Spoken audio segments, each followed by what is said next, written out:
Gagawa po tayo ng humba. Humba po ito ng mga taga Marinduque. Ito po ay kanilang specialty. Ito ay pinabusang taba ng ating baboy.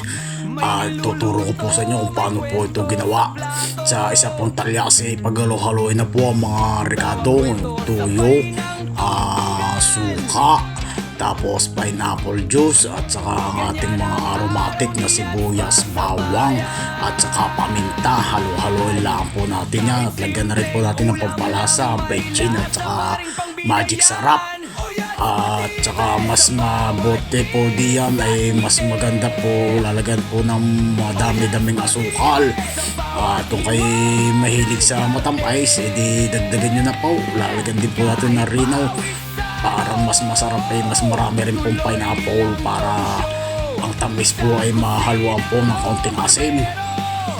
Pag po na ilagay na po natin lahat dito sa ating talyasi niyan, edi lalagay na po natin na rin pinabusan natin taba at ating halu-haluin po ito hanggang sa lumambot. At saka ang kanyang sauce ay atin pong babantayan hanggang sa lumapot. Huwag po natin titigilan ng halaw at baka po ang ilalim ay matutong. Napakahirap pag yun ay kumapit. Kakapare ang malagkit na kumapit sa puwet. Siya ay halo na po natin po ng kaunti pang halaw at para yan hindi magkapit-kapait. Pag po gayang kita nyo ng medyo malapot-lapot na ang sabaw, maya-maya pwede na po yung lantakan.